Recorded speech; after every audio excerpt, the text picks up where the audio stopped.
It's so good to see you. So today I am going to be reading you some stories.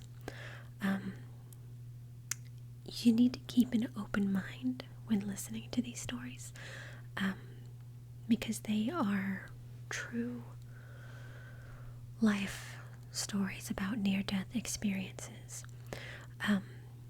I follow this one YouTuber, Nikki Sutton, and she is like a spiritualist or something. I don't know.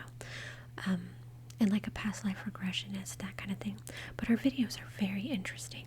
And one time she did a video on near-death experiences, and she referenced a website, and it is NearDeath.org. And I'll try and remember to put it in the description box below or whatever. But every once in a while I will go there just to read some of the stories because they're so interesting, and just cool. But like I said, you need to keep an open mind because, everybody has their own experiences and stuff like that. But it's still cool. I think it's cool, interesting. But yeah, so I think I have maybe 3 or 4 stories that I'm going to read. And, yeah, so I hope you enjoy it. Okay, the first one is from Jeff H. And this was submitted on April 30th, 2020. And it says that he had his near-death experience due to being a passenger in a minivan that was hit by a car. Okay. In the early hours of the morning, sometime during the summer of 2004, I was headed home from a friend's house with a best friend who was driving at the time. Almost home, we were stopped by a red light in the quiet suburban neighborhood a few blocks from both our houses. As the light turned green, we pulled out into the intersection. I glanced at my right side and only had enough time to scream the first symbol of my friend's name before the Mercedes plowed into the right rear quarter of the minivan at high speed. Immediately, everything was in slow motion and filled with white light. I could see it, but everything seemed to now be in shades of bright light. At this point, I felt a strong presence of an extremely loving and compassionate being, although I could not see them. There was no panic, no fear, just an awareness of what was happening. Not realizing that I had left my body, I was very surprised to be able to see the back of my head as it hit the passenger side window and shattered the glass. I did not feel any pain from this, and I had a sense that the being was somehow shielding me from the trauma. Sometime after this, I reviewed my life experiences. It felt like I could see everything all at once, like staring at a lot of monitors, each displaying a different scene. From that point, it is hard for me to connect exactly how one moment proceeded to the next, but I remember having the distinct thought, man, I wanted to do more this time. I was about to go off to college and become an engineer. I had this sense that I was meant to do that and help people somehow. Although I had never really thought about having multiple lives, yet this thought strangely felt completely normal and familiar to me, like I had been in this situation before. The disappointment I felt at my life ending was surprisingly not that severe.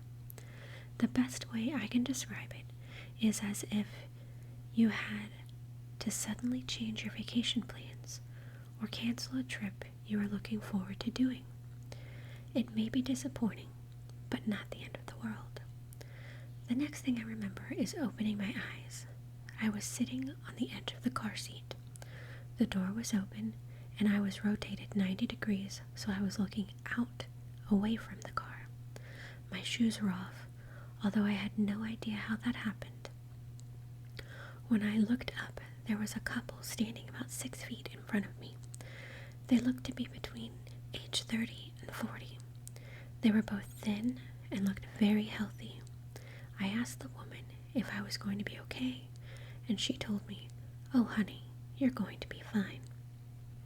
There was a car behind us at the red light before we pulled out into the intersection. They called 911, and I had thought this couple was from that car. After loading me into the ambulance, I asked the paramedic who the couple was, and they said they had been so nice and kind. She told me that there was no couple standing by the car with me. To this day, I wish I could remember what they looked like with more detail. I really wonder if they were deceased family members coming to comfort me. That's an interesting story. Okay, so the next one, I think this one is a little bit shorter. This is from Bill J, and it was submitted on March 25th, 2021. And this near-death experience was due to being struck by a falling beam. Okay?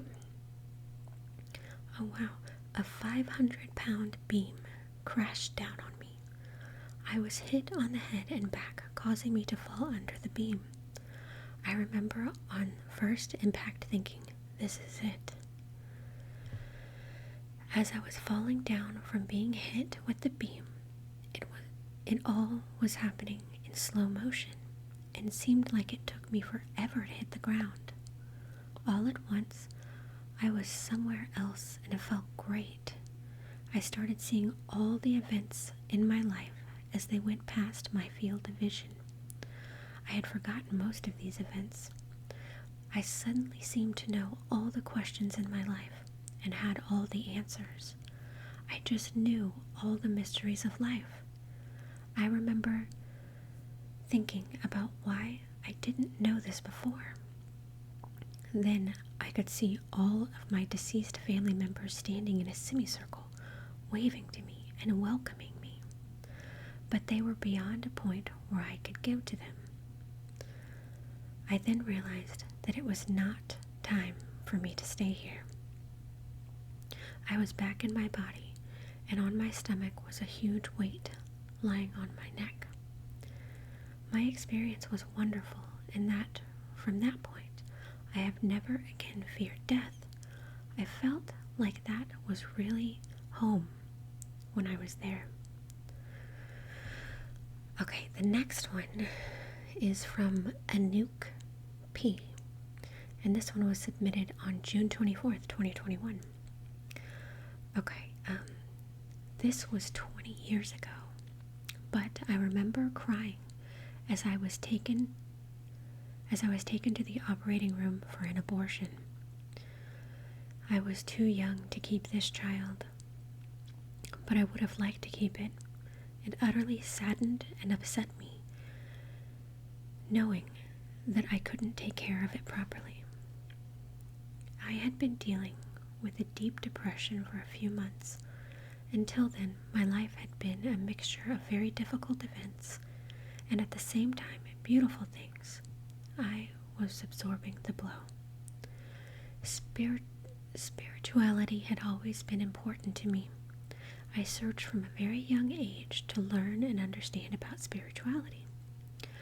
I was interested in past lives and altered states of consciousness. At that time and under these circumstances, I had completely lost my faith. I felt fragile and miserable. It was in this context and surrounded by a medical team that I felt was cold and judgmental that I was injected with an anesthetic. The idea of letting go for a few minutes was a relief, and I fell asleep. When I regained consciousness, it was the same way we wake up in the morning, but I woke up in a dark and infinite space. I was floating there as in weightlessness. It was dark, empty, and endless. I was alone. At that moment, I was very scared. I remember wondering how I could have gotten into this mess, and also knew that I had to find my way out of it. Almost instantly, as I was formulating this last thought, I saw a small light a long way away. The light was rapidly approaching me through this dark and infinite space. I understood that this light was two beings coming for me. They were two beautiful beings made of light. I couldn't see their faces. There was only light.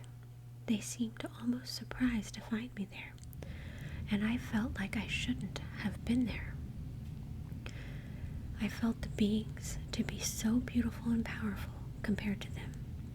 I felt small, weak, lame, and pathetic. I would give anything to be like them. I felt so far removed from them, in every way like a mouse next to an elephant. The beings talked to me telepathically. They heard everything I was thinking. They even got ahead of my questions, as communication was instantaneous, smooth, and pleasant. It was more like they were showing me things rather than they were talking to me. I seem to remember that they showed me that I was like them. It was that the earthly life had shrunken me. I also think I remembered that it was not just about me, but that we were all like them initially.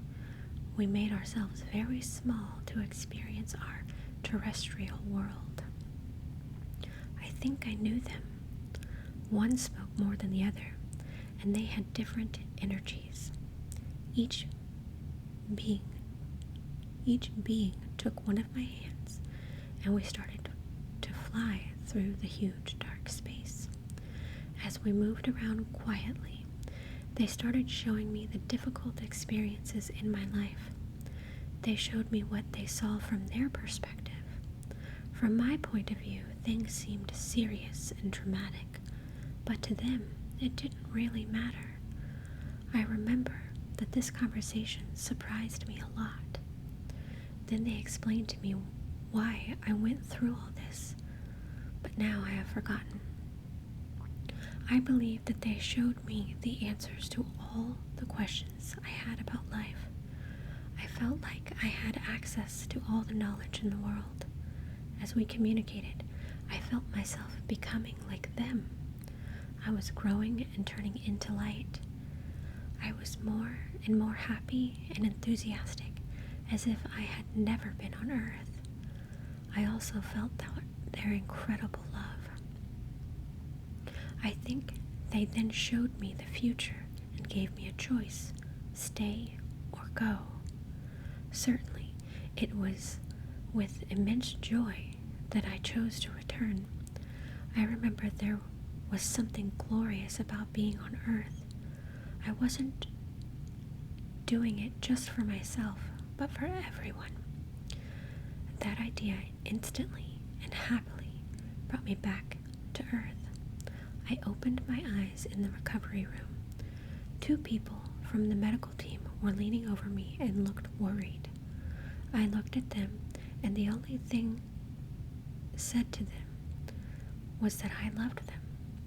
I loved them as these luminous beings loved me. I wanted to tell them everything I had learned, but they looked at me suspiciously and walked away. For a few moments, I observed one of them. It was as if I was reading his mind, as if he was transparent. I saw how much he judged himself and hated himself. I also saw the absolute perfection in each of them, despite what they thought of themselves. They did not see the perfection. It was masked by what they thought and believed. I knew there was no point in trying to mention or tell them about my experience, that they weren't ready to hear it. From that moment, and gradually, my consciousness began to shrink again, as if from the size of the sun, I became like a pea again, and I forgot what I was shown except what I mentioned here. I often think of this experience, especially when life seems difficult, It helps me a lot. That's, wow. Okay, and I think this is the last one. This is from Sarah B. And this one was submitted on December 22nd, 2019. Okay, so it says how she's had multiple near-death experiences. Okay, my first near-death experience happened when I was about 5 or 6 years old. I was playing with my sister in a sand park in Paris. My sister was on top of a spider made of ropes. I was climbing the spider to join her. I suddenly felt weird and remembered telling my sister that I wasn't okay. I had a huge heartache and fell off the spider. I left my body. I don't remember much about my first near-death experience. I do remember the feeling of unimaginable speed, being inside a tunnel and seeing many pictures. I also recall no pain when I left my body. I came back to my body just as fast as I left it. I was so cold. When I opened my eyes, I came back. I had sand in my mouth. I told you about the situation of my first near-death experience because after that, I went back to that place quite often. I will use I went back or I went or go because I am not sure how to describe this place without distorting or damaging it, because it is not a place. It's not there or down there or up there. It is everywhere. It's far and so close at the same time. I remember telling my mother that every time I left, I died, but she was convinced that I had a health problem. She brought me to at least a dozen specialists. They never found anything wrong with me except the last specialist, who told me that I was just falling because of a disconnection of my vagus nerve that has something to do with your heart. He explained that it is as if two cables were disconnecting, and that was what made me lose consciousness. I believed the specialist and my mother. After all, what could I know about it at 12 years old? I left another time after the diagnosis, but I don't remember it. I just know that I went back. Over time, I came to believe that my travels were only created by my imagination. Despite the fact that it seemed so real to me, all the memories of my travels slowly faded away. Only the memory of that tunnel and all those pictures remained. I was immersed in the reality of this life and felt that nothing happened, making my travels seem like a distant dream. I found myself trapped in a simple vision of life, locked in a very small world. These experiences were more of an escape from my imagination, my fantasy. Several years later, when I was about 16 years old, I went back there.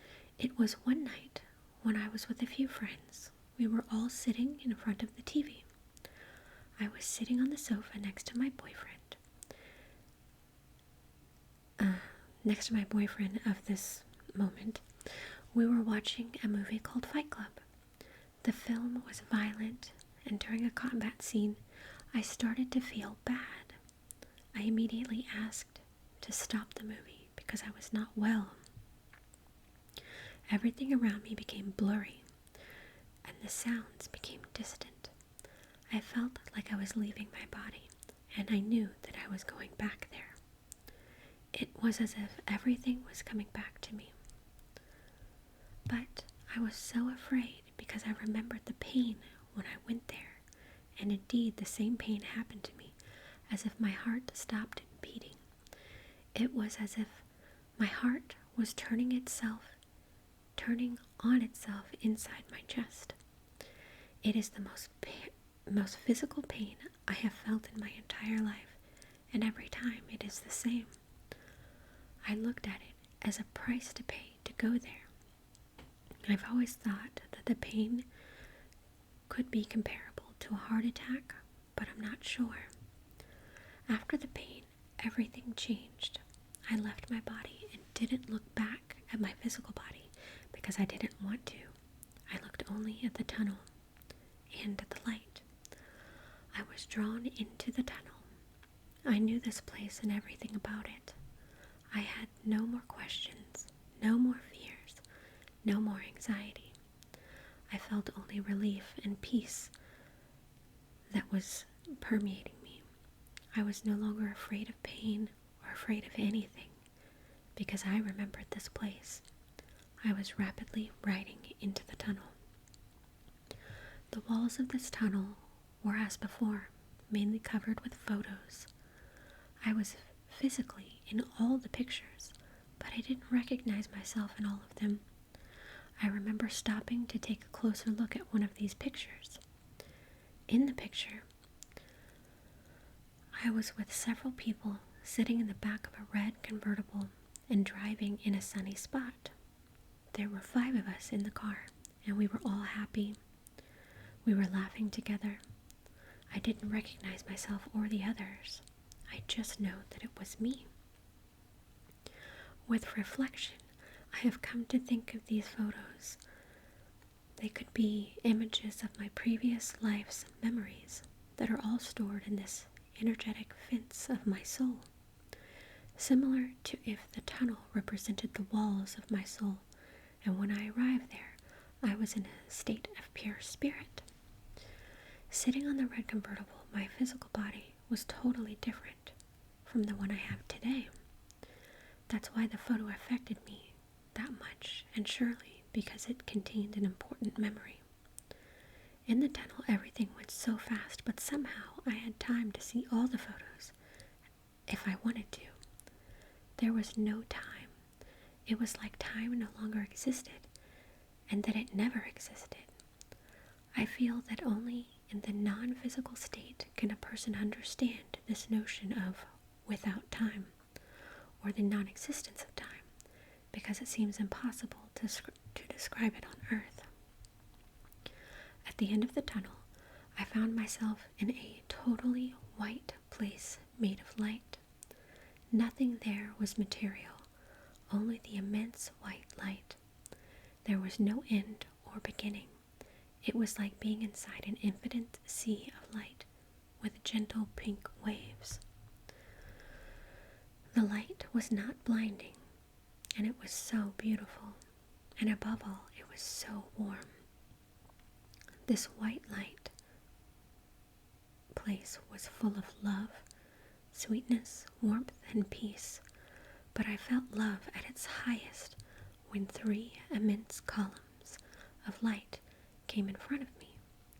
These columns of light were profound beings. I have never felt a love such as this one. The love they have for me and that I have for them is indescribable. No one on earth knows me more than they do, and I know no one more than I know them. I am part of them as they are a part of me. Even my sister, who I am very close to, and even my mother, seemed and still seem to me like strangers compared to the 3 of these beings. I know there are many more of these beings where I come from. They are my family. I cannot describe this love because it can only be felt as it exceeds our understanding of love on earth. Nothing can be used to compare it. The love we have on earth is not really love. It is rather an educational love to teach us what love is. We destroy love, we condition it, we suppress it, we change it, thinking we know what love is. But love is everything. Love does everything, and love must be understood. Love is totally misunderstood, and earth is a great school and opportunity to teach us about love. These 3 pure beings spoke to me in a different language. They used my thoughts, and it was different. but it was different than thoughts.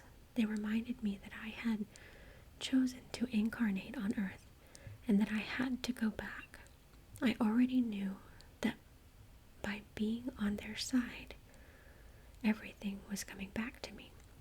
They gave me so much love. I was at home and I badly wanted to stay. I didn't want to leave, but I had to go back. That's how it had to be. I remember laughing a lot with them.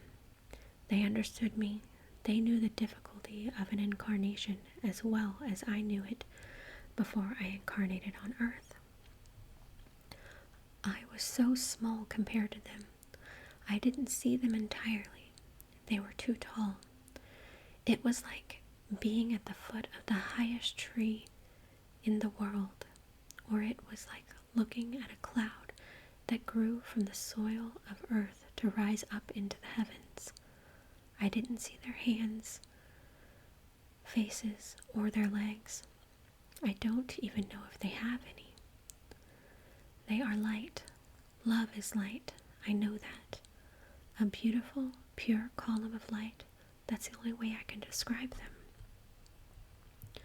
I know now that the place where I met them was just a wonderful transition place. It was like a cross between several worlds, and surely a cross between several universes.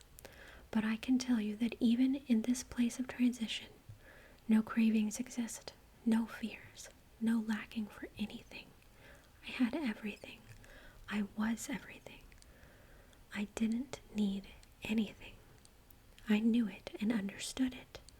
Everything was simple in this place. Everything was pure and unconditional love. There were no rules, and all decisions belonged to me. Nobody decided for me. These three beautiful beings helped me get back to Earth. So I went back. I had to. I went down the tunnel and looked at the pictures. I can't tell if they were the same pictures, but they were there. After the tunnel, I came into the living room and was on the ceiling. My physical body was laying on the couch, and all my friends were around me. They were stressed while moving and touching my body. When I returned to my body, it was very difficult, and I was in pain. It was a physical pain, but also a pain in my soul. I was choking, feeling uncomfortable and cold. I opened my eyes. I wanted to cry and leave. I saw my friends above me. They were panicked, talking to me, moving, and waiting for an answer from me. But I didn't want to answer. I was upset, as if it was their fault I had to come back. Of course, they had nothing to do with this. The upset feeling lasted only a few seconds.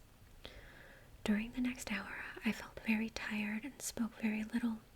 It was as if the effort of speaking weighed me down, and my tongue felt heavy as iron. I just asked one question: how long was I gone for? And Paul said 40 to 50 seconds. It was incredible. I felt like I was gone for 10 years. These trips are the greatest experiences of my life. Nothing will reach the height of my feelings and emotions during these moments. It is difficult to adapt to Earth after coming back from a much higher and evolved place. I think I've never really adapted to this world. I live and try to do my best to complete what I've come for. I have not spoken about my near-death experience to my mother or my sister or to my friends. It was only recently that I had a desire to communicate on this subject. I want to talk about it, share it, and stop my silence, but it is difficult for me to find an open mind with attentive ears for such stories.